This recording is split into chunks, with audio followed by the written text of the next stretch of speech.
আমি কিছুদিন আগে একটা নিউজ দেখলাম, ওই যে লন্ডনে বসে জনাব তারেক রহমান সাহেবকে আমি ধন্যবাদ দিতে চাই। উনি সংবাদ শোনা মাত্রই ওনার দলের অনেক চাঁদাবাজকে উনি বহিষ্কার করেছেন। চলুন শুনে আসি সেদিন তারেক রহমান চাঁদাবাজদের নিয়ে কি বক্তব্য দিয়েছিলেন। কোনো ব্যক্তির কারণে, কোনো নেতার কারণে, কোনো কর্মীর কারণে যদি মানুষের আস্থা নষ্ট হয়, তাকে আমরা ওন করতে পারবো না। বিকজ আমরা বহু ঝড় ঝঞ্ঝার ভিতর দিয়ে আজ এখানে এসে দাঁড়িয়েছি, বহু অত্যাচার নির্যাতনের ভেতর দিয়ে এখানে এসে দাঁড়িয়েছি আজকে আমরা। কাজেই আমাদের পক্ষে আর সম্ভব না যে কেউ নিজের বিষয়, নিজের স্বার্থ নিয়ে এমন কিছু করবে যেটা দলের স্বার্থকে আঘাত করবে, ক্ষতিগ্রস্ত করবে, তাকে আমাদের পক্ষে টানা সম্ভব না। মিজানুর রহমান আজহারী দেশের অন্যতম একজন সম্মানীয় ব্যক্তি। সেদিন মাহফিলে তিনি বিএনপিকে উদ্দেশ্য করে আরো কিছু বক্তব্য দিয়েছিলেন।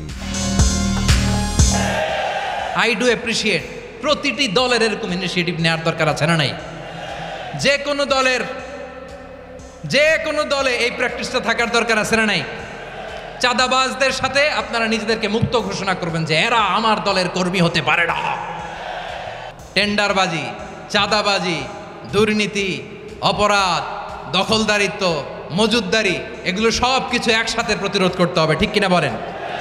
একটা মানবিক সমাজ যদি চাই, প্রতিরোধ করতে হবে। প্রিয় ভাইয়েরা, আল্লাহর শপথ নিয়ে বলি, এই নাসিহাতগুলো সবার জন্য, সব দলের জন্য, সব মতের মানুষের জন্য। আমরা কোনো দলের প্রতি মানুষকে ডাকি না, আমরা ডাকি ইসলামের দিকে। সব দলের, সব মতের, সব মানুষদেরকে আমরা আহ্বান জানাই, আসুন আমরা একটা সুন্দর সমাজ বিনির্মাণ করি।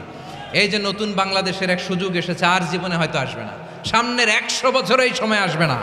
আসুন দেশটাকে আমরা সাজাই, আসুন আমরা দুর্নীতি বন্ধ করি, আসুন আমরা চাঁদাবাজি বন্ধ করি, আসুন আমরা দখলদারিত্ব বন্ধ করি, আসুন আমরা এক দল আরেক দলকে নিশ্চিহ্ন করার যে রাজনীতি, এটা বন্ধ করি। সব দলের প্রতি আমার আহ্বান, আমরা চাঁদাবাজ মুক্ত বাংলাদেশ চাই, জুলুম মুক্ত বাংলাদেশ চাই, ফ্যাসিজম মুক্ত বাংলাদেশ চাই, গুণ খুন খারাপি মুক্ত বাংলাদেশ চাই, আমরা নতুন ভোরের বাংলাদেশ চাই। ওই বাংলাদেশ পাওয়ার জন্য মুনকার প্রতিরোধে, অন্যায় প্রতিরোধে যদি বাঘের বাচ্চার মতো, আবু সাইদের মতো 2 হাত উঁচু করে, বুককে টান টান করে প্রসারিত করে দাঁড়াতে হয়, রাজি আছো মুসলমান? কারা কারা রাজি?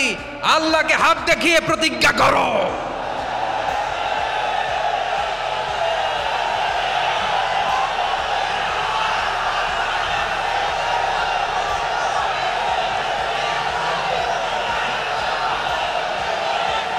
আমার প্রিয় ভাইয়েরা, বসুন বসুন আমার ভাইয়েরা। ওরা ওদের যে হাত দিয়ে টেন্ডারবাজি করে, চাঁদাবাজি করে, ইফটিজিং করে, দখলবাজি করে, যে হাত দিয়ে, ওই মুনকার থামায় দেওয়ার জন্য আল্লাহর দেয়া আমাদেরও 2টি হাত আছে না নাই?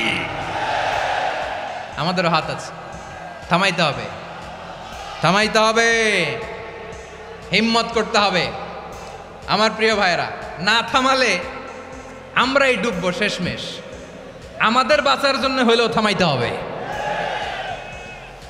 রব্বুল আলামিন বলেন, ওয়াত্তাকু ফিতনাতাল লা তুসিবান্নাল্লাযীনা যালামু মিনকুম খাসসা। ও আমার গোলামেরা, ওই আযাবকে ভয় করো যে আযাব যখন আমি জমিনের বুকে পাঠাই, শুধু জালেমদেরকেই মারি না, আলেমদেরকেও মারি। আযাব যখন আসে তখন শুধু জালিমই মরে না, আলেমও মরে। জানেন, মুসা আলাইহিস সালামের পায়ে একবার একটা লাল পোকা কামড় দিয়েছে, লাল পিঁপড়া। লাল পিঁপড়া কামড় দিলে খুব আরাম লাগে না? কি লাগে? হ্যাঁ, জলে না? লাল একটা পিঁপড়া কামড় দিছে, তো উনি রেগে মেগে পাশি দেখে লাল পিঁপড়ার বাসা, পা দিয়ে ডলে মুছে সবগুলো পিঁপড়া মেরে ফেলছে। এই ঘটনাটা আল্লাহ ঘটিয়েছেন এজন্য মুসা আলাইহিস সালাম ছিলেন কালিমুল্লাহ, সরাসরি আল্লাহর সাথে কথা বলতেন। তিনি আল্লাহকে জিজ্ঞেস করেছিলেন, আল্লাহ তুমি যখন কোনো জনপদে আযাব পাঠাও, শাস্তি দাও, ওখানকার শুধু জালেমরাই তো মরে না, ভালো মানুষগুলাও মরে, তো আযাব দিবা মুশরিকদের উপর দিবা, অবাধ্যদের উপর দিবা, ভালো মানুষগুলারে মারো কেন? আল্লাহ বললেন, মুসা তোমার যে কামড় দিছিল পায়ের মধ্যে পিঁপড়া, কয়টা পিঁপড়া? জোরে বলেন।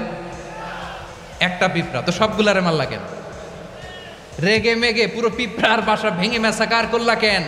এই মুসা, আমি যখন অ্যাকশনে যাই, আমি যখন শাস্তি দেই, তখন এত বাস বিচার করা হয় না, বাস বিচার করা যায় না। যখন অ্যাকশনে যাওয়া হয় ওইটা ডাইরেক্ট অ্যাকশন হয়ে যায়। চিল্লায় বলো ঠিক কি না?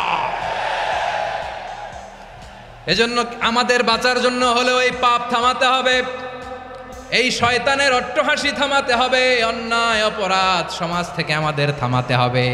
কারণ আযাব আসলে ওরাও মরবে, আমরাও মরব। একটা জাহাজ 2 তলা, আপনি আছেন 2য় তলায়। শুনতেছেন? শুনতেছেন? জাহাজ কয় তলা? আপনি কোন তলায়? 2য় তলায়। নিচের তলার কিছু লোক জাহাজের তলা ছিদ্র করতে আরম্ভ করছে। কি ছিদ্র করতেছে? আচ্ছা, জাহাজের তলা ছিদ্র করলে তলা দিয়ে কি ঢুকে? এখন আপনি যদি বলেন আমার কি, আমি তো 2 তলায়, আমার কি, আমি তো সেফ, আমি ইন দ্য সেফ জোন, আমি তো ভালো আছি, আমি তো ভালো আছি, ওরা ছিদ্র করে ওরা মরবে। আসলে কি শুধু ওরা মরবে, নাকি তলা ফুটো হলে ভিতরে পানি ঢুকলে আপনারও সলিল সমাধি হবে? তলা দিয়ে যখন পানি ঢুকবে, জাহাজ ঢুকলে আপনিও মরবেন। এজন্য নিজে মরার আগে ওই পাগলগুলোর নিচতলায় যে থামাতে হবে। চিল্লায় বলেন ঠিক কি না? এজন্য আল্লাহ বললেন মুনকার প্রতিরোধের দায়িত্ব সমাজের টপ টু বটম সবার। পুরো আম্মার দায়িত্ব, সরকার প্রধানের দায়িত্ব, প্রতিটি ফ্যামিলির প্রধান বাবার দায়িত্ব। বিশ্বনবী বললেন প্রতিটি সচেতন মুসলিমের দায়িত্ব। এজন্য মুনকার প্রতিরোধ করার দরকার আছে না নাই? সমাজে এই যে ইফটিজিং হয়, আপনার বোনের বয়সী একটা মেয়েকে কিছু বখাটে টিটকারি করে, এই বলে সেই বলে, নোংরা কথা বলে, রাস্তায় দেখেও আপনি পাশ দিয়ে না দেখার মতো চলে যান কেন? আপনি দাঁড়ান না কেন? আপনি দাঁড়ালেই তো থেমে যাবে। কারণ সত্যের যে শক্তি, তার সামনে মিথ্যা মুখ থুবড়ে পড়ে। আপনার সামনে ও কিছুই না, নাথিং। আপনি দাঁড়ান, ওকে প্রশ্ন করেন যে আমার বোনকে তুমি ডিস্টার্ব করো কেন? আপনাকে দেখে আরো 5 জন দাঁড়াবে, 5 জনকে দেখে আরো 10 জন দাঁড়াবে। আমাদের নীরবতা আর আমাদের নিশ্চুপ থাকাই জালিমদেরকে আরো শক্তিশালী জালিম বানিয়েছে। এজন্য মুনকার প্রতিরোধের দায়িত্ব আমাদের সবার।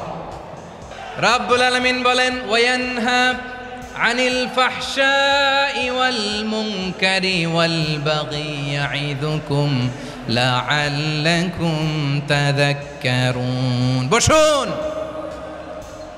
আল্লাহ বললেন আমি অশ্লীলতাকে নিষেধ করি, আমি সব ধরনের মন্দ কাজকে নিষিদ্ধ করি, সব শেষে আমি সীমা লঙ্ঘনকে তোমাদের জন্য নিষিদ্ধ করি। আলোচনা মনে আছে তো, না ভুলে গেছেন?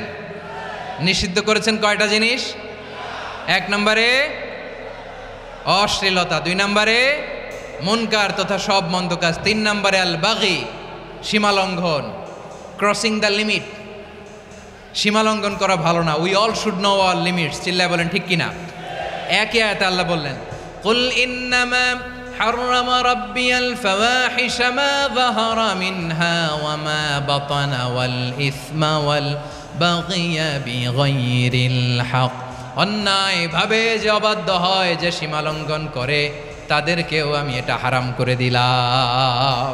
সীমা লঙ্ঘন করা হারাম, সীমা লঙ্ঘন করা হারাম। আল্লাহ বারবার বারবার আমাদেরকে ওয়ার্নিং দেয়। যখন আমরা থামি না তখন আল্লাহ ধরে, আর যখন ধরে তখন ছাড়ে না। ধরে ধরে ধরে না, ধরলে আল্লাহ। ফেরাউনকে কিন্তু হুট করে ধরে নাই, আপনারা জানেন 9 বার ওয়ার্নিং দিয়েছে। ফেরাউনকে আল্লাহ তাআলা ওয়ার্নিং দিয়েছিল কয়বার? বীর চট্টলার বীর সেনানীরা আওয়াজ করে বলেন ফেরাউনকে ধরার আগে ওয়ার্নিং দেওয়া হয়েছিল কয়টা? রাব্বুল আলামিন বলেন ওয়ালাকাদ আতাইনা মূসা 9 আয়াতিন বাইয়িনাত। 9টা মুআজিজা দেখিয়েছি। 1 2 3 বারবার এইভাবে রিমাইন্ডার, ওইভাবে রিমাইন্ডার, এইভাবে নসিহাত, ওইভাবে দাওয়া। ফাকুলা লাহু কাওলান লাইয়িনা, নরম করে বলো, সফট করে বলো, যত ওয়ে হতে পারে দাওয়া মেথডোলজি। মূসা আলাইহিস সালামের সব অ্যাপ্লাই শেষ। 10ম বারে যে আল্লাহ ধরছে, 10ম বারে যে ধরেছে। এজন্য আল্লাহ বলেন আমি সীমালঙ্ঘনকে পছন্দ করি না। কোরআনের অন্য আয়াতে বাগীকে বলা হয়েছে আল ইতিদা। সীমালঙ্ঘন যারা করে তাদেরকে আল্লাহ বলেছেন মুতাদিন।